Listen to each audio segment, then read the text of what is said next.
Antayin niyo ako! Bebang! Hala si Princess! Hinabol niya yung tricycle! Bebang! Bilisan mo tumakbo, Princess! Oh no! Manong driver! Ito niyo lang po yung tricycle! Gusto sumakay ni Princess! Nanay!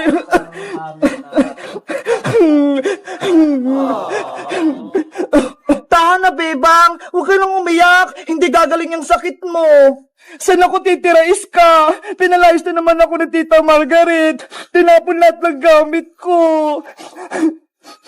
Ang sama-sama talaga ni Aling Margaret! Kahit may sakit ka, hindi ka pinapapasok sa bahay nyo! Hindi ko na alam kung anong gagawin ko! Wala na akong malalapitan! Huwag kang mag-alala, Bebang! May naisip ako! Pupunta tayo ng probinsya para doon ka magpagaling! At para makaiwas ka rin kay Aling Margaret, pati kay Maria! Paano si Nanay Sitang? Iiwan ko siya dito? Babalik naman tayo, Bebang! Kapag magaling ka na, maganda din magpahinga! Pupunta tayo sa mga bundok, ilog, maganda dun sa probinsya, presyong hangin! Kaso, gusto ko magpaalam kay Nanay para alam niya kung saan tayo pupunta. Kaya Aling Sonia naman tayo magpaalam. Wala naman si Aling Sitang eh. Sige na nga. Kaya Aling Sonia naman tayo magpaalam. Tara na, Iska. Punta na tayo sa tindahan ni Aling Sonia. Yes! Pupunta kami sa probinsya! Aling Sonia! Aling Sonia! Ano yun, Bebang, Iska? Anong kailangan nyo? Aling Sonia, may sasabihin po sana kami sa inyo. Magpapaalam sana kami ni Bebang. Pupunta kami ng probinsya. Ba't kayo aalis? Ano nangyari? Kasi po, Aling Sonia, pinalayas po ako ni Tita Margaret eh. Tinapon niya po yung mga gamit ko, pati itong bag ko. Kahit may sakit po si Bebang, pinalayas siya sa bahay nila. Pinagtulungan siya ni Aling Margaret, tsaka ni Maria. Ganun ba? Ang sama-sama talaga ng ugali ng Margaret na yun, pati ni Maria. Hindi na naawa kay Bebang.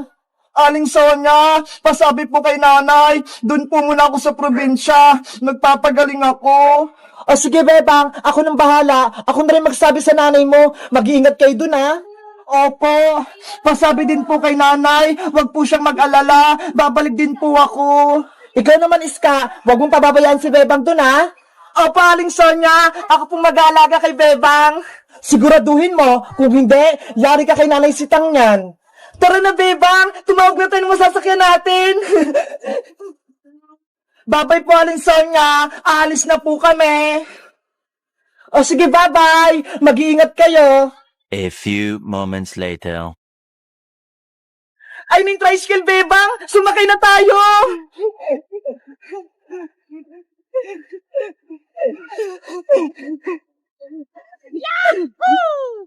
Saan kayo pupunta, Iska? Pati niyo po kami sa Terminal Manong, sa sakayan ng bus na puntang probinsya. Sige, kumapit kayo. Mag-ingat po kayo sa pag-drive, Manong driver, ha?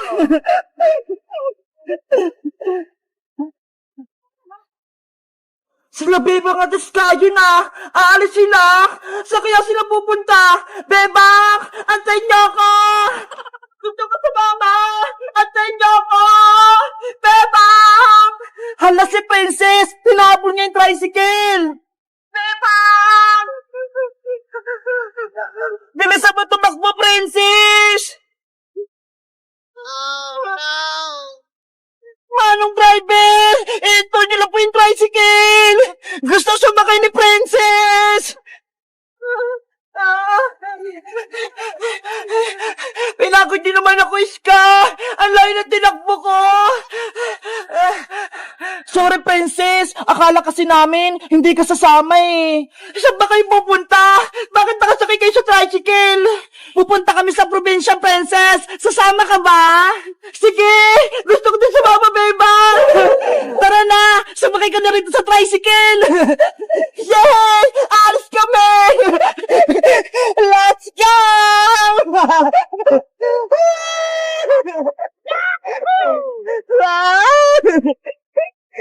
Hoy, Princess! Dito ka sa loob! Mahulog ka dyan! Ang sarap ng hangin! Princess, kumapit ka dyan baka mahulog ka. Wow! Hello guys! Magandang araw! Ako si Princess!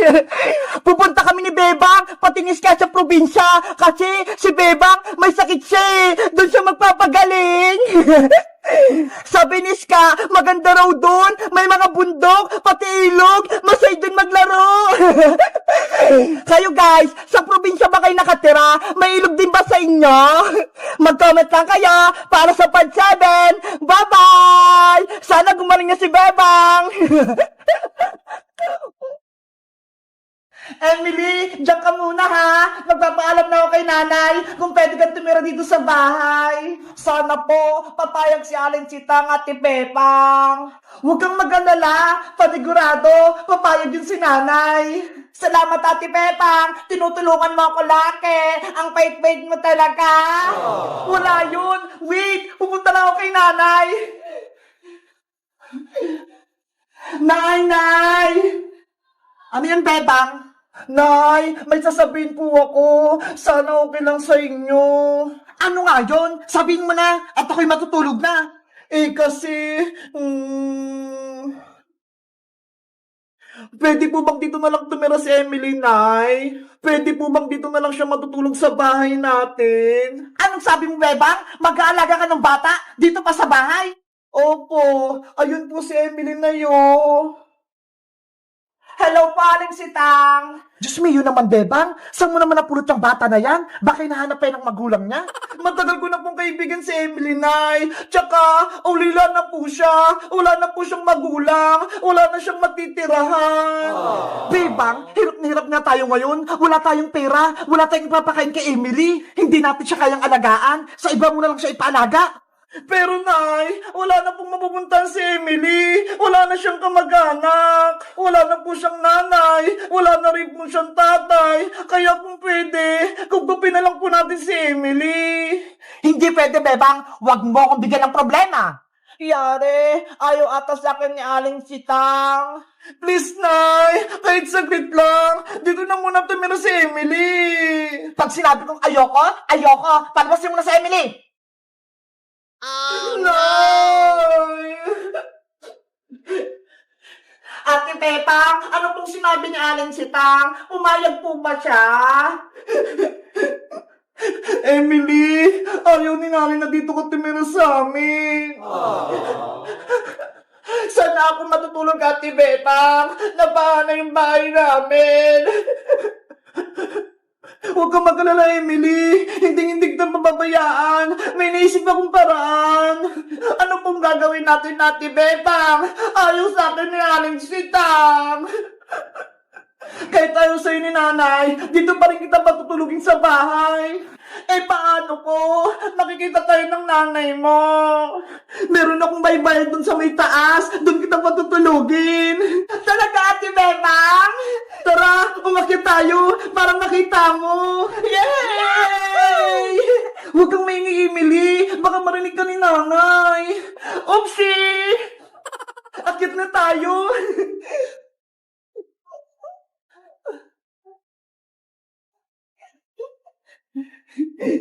Bilis, Emily!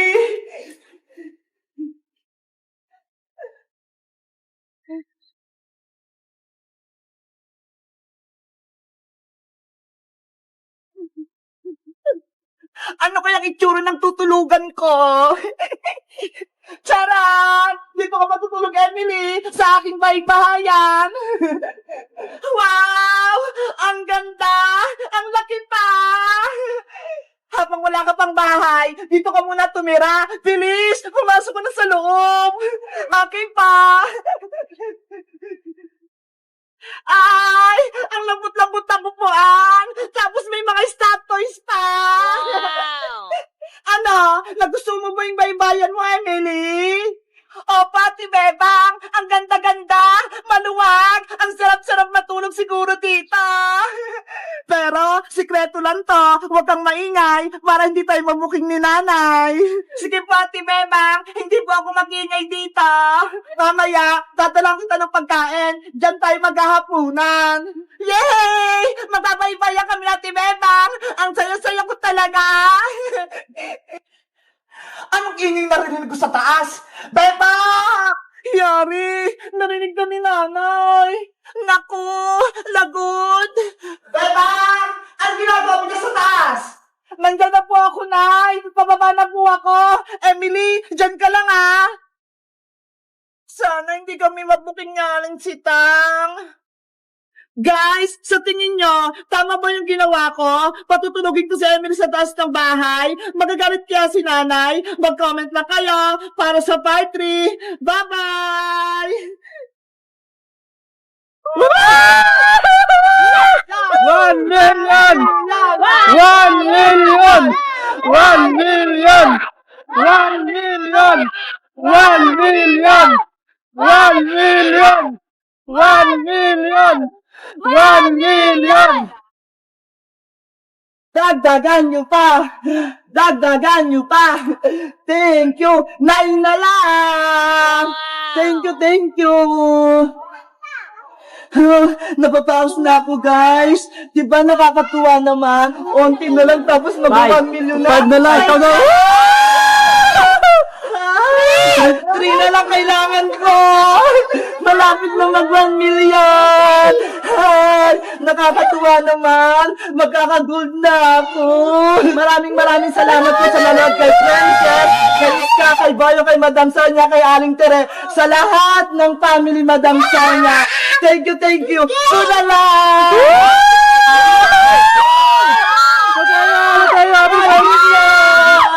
Ikutin mo! 1 million na! 1 million! 1 Million! 1 million! Baliktad! 1 million! 1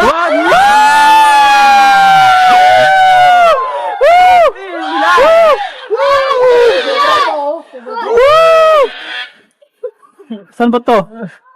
Matay ko din! Thank you! Pinaos. Sa 1 million! Thank Subscriber. you! Thank you, Soiden. Maraming salamat sa nanonood sa amin! Akin din, Daddy. Nabawas ako, guys! Doon kay Daddy. Ang saya ni Ate Bebang! Tignan mo! 1M na! 1M na! 1M na! 1M na! 1M na! 1M na! Thank you sa nanonood sa akin, sa nag-aabang. Maraming salamat sa inyo. Naabot ko yung 1 million subscribers!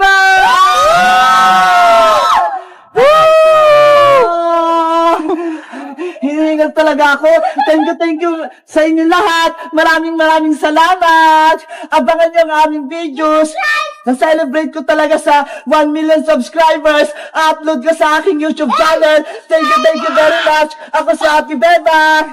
Bye-bye! Thank you! Later.